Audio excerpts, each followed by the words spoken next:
What's a logo? A logo is a small graphic that usually combines a simple image with the name of your business. It appears on your business cards, letterhead, other printed materials, and your website. Why does your business need a logo? A logo is a quick way for people to identify your company and is usually thought of as part of a business's branding. Branding is a marketing practice that uses a name and design to identify the business and set it apart from competitors. The main part of branding is the logo. Given the growth of online advertising, having a logo people can recognize is important. A good logo conveys a feeling or impression about a business. It can help establish credibility and convey an image of professionalism. The truth about branding. Sometimes clients contact me and say, "I need branding," when what they really need is marketing. They're not the same thing. Many startup businesses make the mistake of putting too much attention and money into branding. There are a lot of myths about branding. Branding increases business value. Branding generates new customers. Branding creates trust in the marketplace. Branding is the most important part of marketing. This is also known as marketing equals branding. Here's the truth. Nobody buys your products or services because of your logo. Many people won't even see it. Don't get hung up on branding. Until you're making serious money, you don't need branding. You need customers. People buy your product or service because it solves a problem for them, not because they love your look. What a logo isn't. People often misunderstand what a logo is or does. Here's what I mean. A logo is not a self-contained advertisement. A logo doesn't say everything about your business. In fact, it doesn't say anything. It conveys an impression or feeling. A logo doesn't list your services or explain why people should buy from you. Here's one that's true. The logo is separate from a tagline or USP. Don't ask the logo to do too much. Some people think the logo should say everything about a business. This is false. What makes a good logo? A good logo has several characteristics. Simplicity. A logo should be clean and sharp and look good at a small size or in all black. Why all black? Because you'll use the logo on things like mailing labels, which are too expensive to print in color. Don't try to use a detailed image. It will look terrible at small sizes and will be hard to reproduce correctly. Purposeful. A good logo conveys something about the business, a feeling or impression. How do you want people to think about your business? What sort of feeling or impression do you want them to get? Write down the words that come to mind, such as friendly, professional, casual, formal, fun, serious, etc. Don't say all of those things. Here's what I mean. A spa should convey calm relaxation. An attorney should look professional and serious. A funeral home should express dignity and respect. A veterinarian should look friendly. A birthday party clown should look fun. However you want people to feel about your business should come across in the logo. Versatile. This means it's easy to reproduce online, on shirts, etc. This is another reason not to use a complex image. The graphic. Most logos consist of a graphic with some type, but there are plenty of great logos that are only type. Depending on your business, though, a graphic can be helpful in conveying something about your business. It doesn't need to be much. Simple shapes can work well. Here are some examples.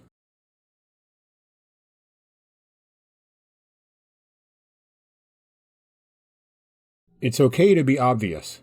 For example, there's nothing wrong with using a leaf for an organic market, balloons for a clown, or a paw print for a pet sitter. Type. The most important part of a logo is the type. This is usually just the name of the business.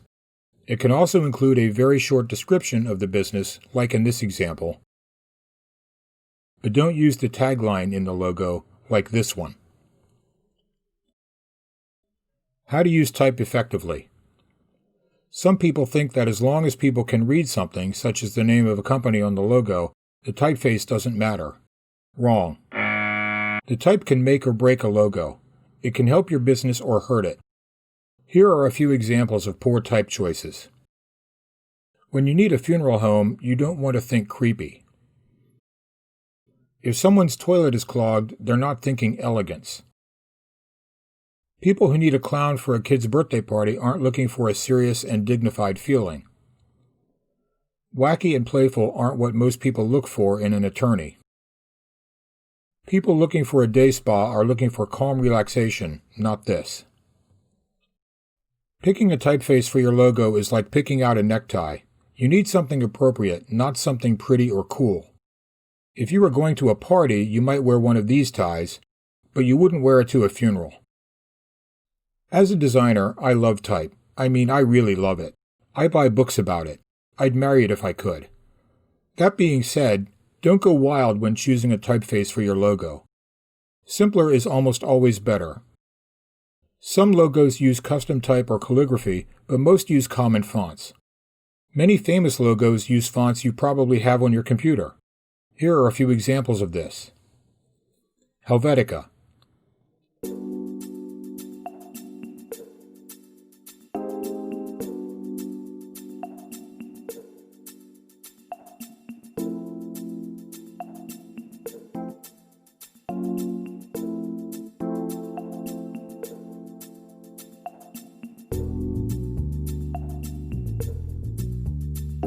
Dido.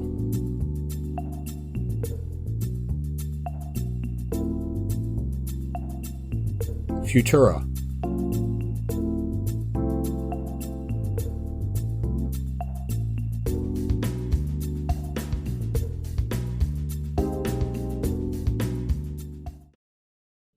Here are a few guidelines for choosing a typeface.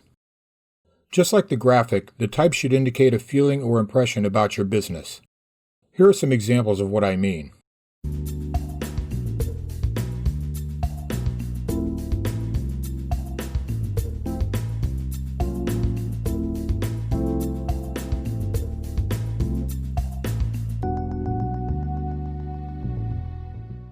Many typefaces, such as Helvetica or Lotto, come in a wide variety of weights, from thin to black. This makes these typefaces extra versatile. You can get a sophisticated upscale look with the thin weights, or an imposing look with the heavier weights. Here's what I mean. This is Helvetica. And so is this. Stay away from typefaces that are hard to read.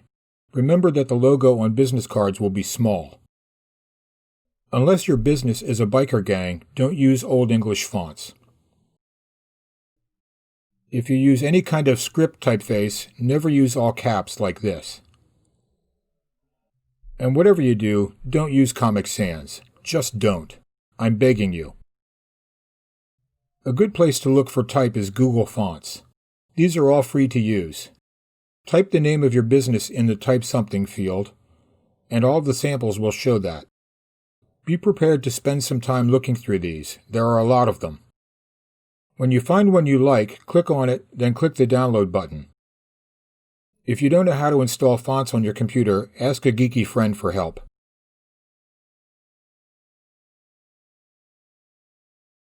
Here are some of the most versatile Google fonts.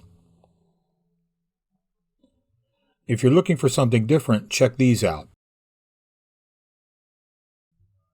If your business name is more than one word, you can run the words together in the logo, but be careful how you do it. You need to distinguish the words from each other by using different typefaces or weights, like in these examples.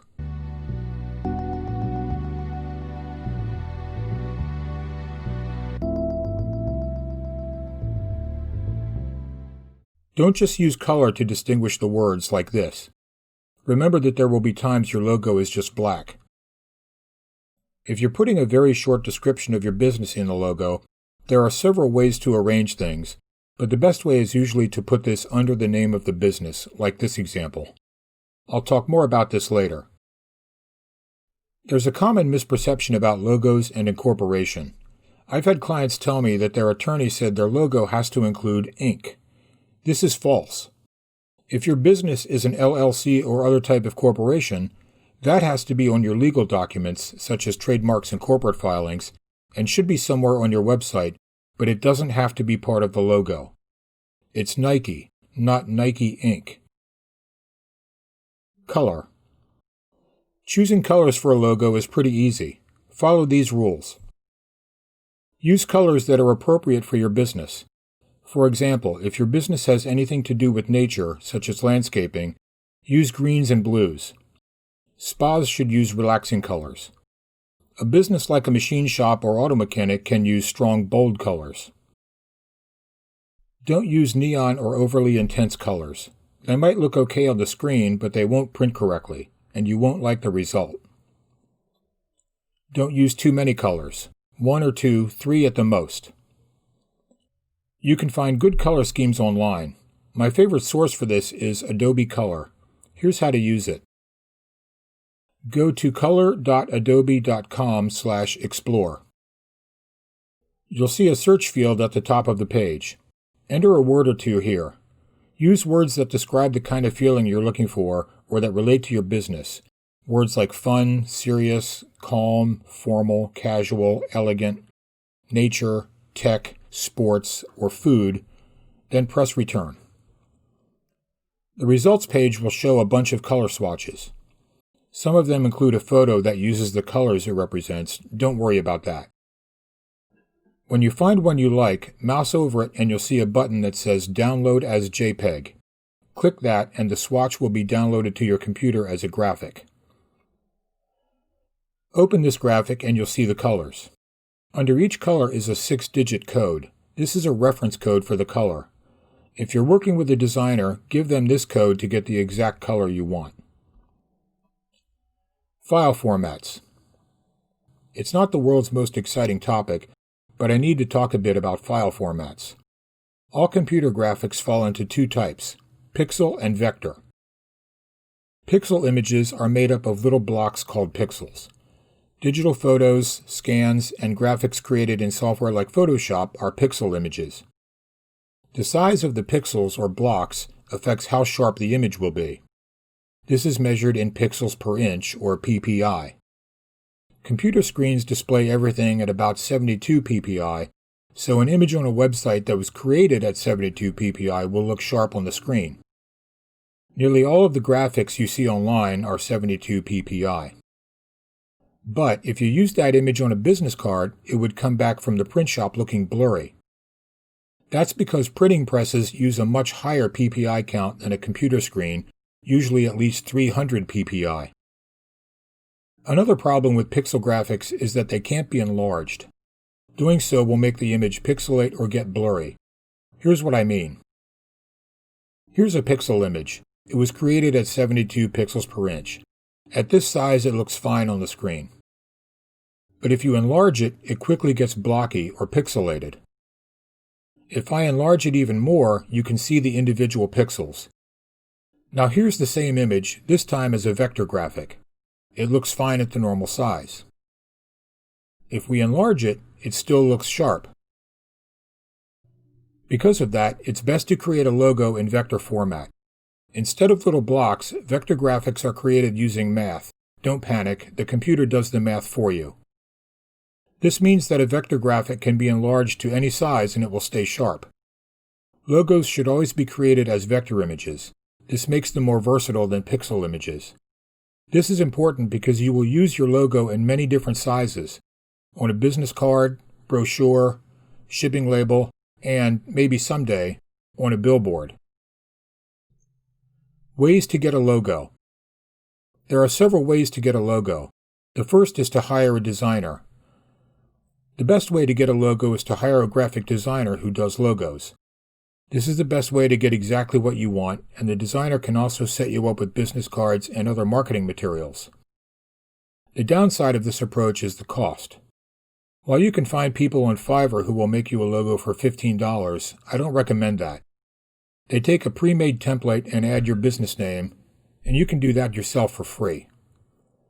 A good designer will charge anywhere from $50 to several $100s for a logo. Be sure to ask to see other logos they've done to make sure their style is a good fit for your business. Hire a New York agency. If you want a logo in the class of Nike or FedEx, be prepared to pay at least $100,000. That's what the top New York agencies charge for that level of work. Since you're watching this video, I'm guessing that's a little outside your budget. Ask a friend of a friend. You probably know someone who does some kind of graphic design. If you can find this person, ask them if they'll help you with your logo in exchange for a few bucks. They will have the kind of software needed and know how to use it. All you really need them to do is take the pieces you give them, the graphic and type, and put them together. They can then give you the files in the different formats you'll need. Create it yourself. If you don't have a budget for a graphic designer, don't worry. You can still create a good logo by yourself. There are several ways to do this. Draw it yourself. Unless you're a graphic designer or have experience with graphic software, don't try this. Your computer doesn't have the right kind of software, most of which is expensive and hard to learn. Forget about using Word, PowerPoint, or Microsoft Paint. They're not suitable. Logo software. There are a bunch of online apps that let you create a logo. Some of these are free, and the others are a lot cheaper than a designer. They all work in pretty much the same way. You enter the name of your business, pick a few examples you like, and the site generates some logos for you to choose from. They also let you edit the design to your liking. Here are a few of these sites. Try out several of them to see what you like. They all let you create a design for free, then you pay to download the files. You will need both a vector and pixel version of your logo. Some of these sites give you the pixel version for free, but charge a few dollars for the vector version. You'll need both, and the cost is pretty low. Use stock images. Another good way to create a logo is to use stock images. This gives you more control than the online logo creators and is still free or very cheap. There are a lot of stock image sites, but for logos I recommend freepik.com. They have a lot of good logo graphics, and most of them are free. Here's how to use it. Go to freepik.com. You can either create a free account or log in with your Google or Facebook account. Once you're logged in, click on the Filters button. Click on the Vector and Free boxes, then close this window.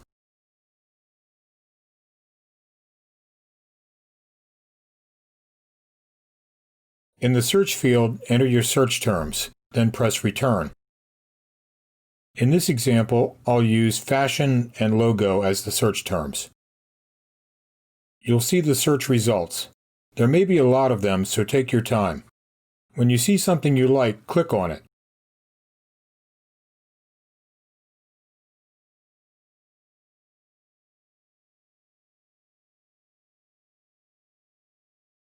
You'll see a page like this. Click on the Download button, then click Free Download. You'll be prompted to save the file. Save it, don't open it yet. The file you download will be a zip file. Unzip it and you'll see a folder with several files, a JPEG version and several vector files ending in .ai or .eps.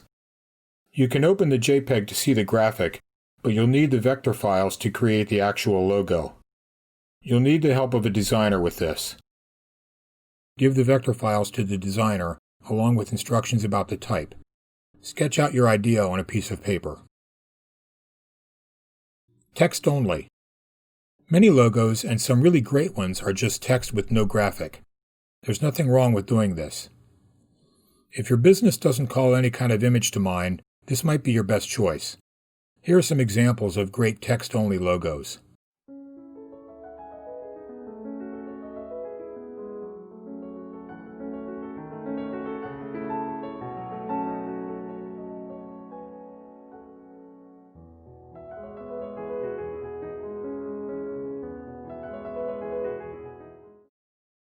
Creating your own logo. Here are some tips for creating your own logo. Remember the size. On a business card, the logo will be about the size of a quarter. It needs to be readable at that size.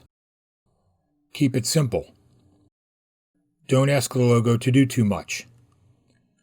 Don't use the clip art that's on your computer. It's crappy and the wrong format. Layout. There are two basic layouts or ways to arrange the graphic and text. the graphic above and centered over the text, or the graphic on the left with the text on the right. If you're using a short description of your business, there are several ways to place it. This first example has the description the full width of the company name with the letters spaced widely. This one has the description centered below the name. And these two have the description below the name aligned to the left. In this one, I used all caps for the name, so I separated the first and last names with a dot. For the description, I also used all caps, but a bolder typeface and a lighter color. For this version, I used mixed case for the name and a script for the description. This gives a more casual feel to the logo. For this one, I placed a description on the right.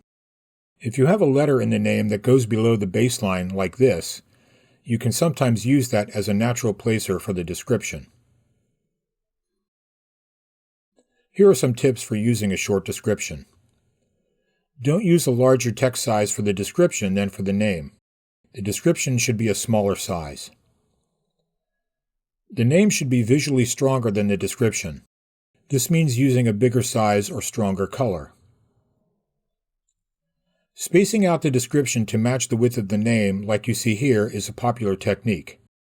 But if you have a long name and a short description, don't space it out too far like in this one. It's too hard to read. Do's and don'ts. Learn from other logos. Pay attention to logos you see on products, TV ads, and websites. Think about why they're good or bad, and there are a lot of bad ones out there. Make sure you look at it the size it will actually appear, not zoomed in to fill your screen. Don't use a photo in your logo. Don't make the logo too big on your website. Clients always want the designer to make the logo bigger. People aren't buying the logo, they're buying your products or services. Don't copy someone else's logo. Don't use garish colors or weird type. It's not about what you think is neat. It's about what suits your business. Here are some more examples of good and bad logos to help show you what to do and not to do. Here's a logo for a local medical practice. They wanted to create a feeling of class and luxury with the large script initials, but it only makes the business name hard to read. If people can't clearly see your business name, the logo is useless. Here's an example of a bad graphic. It looks like a campfire. What does fire have to do with raw fish? This one has several problems. The main problem is it's too complex. It looks like some kind of DNA strand going around the world. It's not clear what that means. The short description is too small, and the colors don't really work. Here are two examples of bad color choices. The one on the left is really hard to read and gives me a headache. The one on the right uses a blue that's too vivid. Here's how both of these look when they are printed. Not so good. Here's a good logo for a baby products company. The design is simple and childlike, but well done, and the colors are what most people think of as baby colors. The rest are logos I've done. This one is for a hair salon. I chose bright pink and black for a high fashion look, and a typeface that looks elegant but fun. This one is for a charity that gives needy kids food for the weekend. For the graphic, I took an image of an adult walking with a child and cropped it tightly. I left everything black except the backpack to make it stand out, and I chose a typeface that's direct and easy to read. This is a company that rents fishing boats, kayaks, and rafts. For the graphic, I drew a simplified scene of mountains and a lake, and chose a typeface with a bold, outdoorsy look. This logo is for a house cleaning service. I chose a thin typeface and a feather for the graphic. Together, these suggest a clean, light touch, something people look for in a cleaning service. This logo for a machine shop takes the opposite approach. I used extra bold type with strong colors to suggest strength, and the registration mark suggests precision, a key element of their work. This is a holistic medical practice. The tree graphic says natural and also fits the tree of life idea of the practice. I chose a typeface with a calligraphic feel to reinforce the natural, organic look. This logo is for an apartment complex. For the name, I used small caps combined with a formal Roman typeface for an upscale look. The simple wavy lines reinforce the second line of the name. This is another apartment complex. The name suggested an obvious graphic, a simple holly leaf. I staggered the alignment of the text to wrap around the graphic. Note how the top of the M fits up into the space between the P and G. My final apartment logo, this one uses a delicate formal typeface to suggest upscale elegance and a simple anchor for the graphic. I overlapped the G and M to add some visual style. Also, note how the words the and at are at a smaller size, since these are less important. This logo is for a marketing company. Their target audience is businesses who want to dominate their competitors. I broke my rule about not using photos because the client wanted to use a gorilla to reinforce the dominance idea. I chose a very strong, bold typeface and added the arrows to show the idea of business growth. And finally, the worst logo I've ever seen. It's for a plumber. This is not one I did. Here goes. I'm sorry for that. Now that we've covered the basics of logos and how to create one, you should be ready to get started creating a great logo for your business. Good luck. If you need a professional, marketing-focused website that really works for you, but don't think you can afford one, go right now to websiteinOneweek.com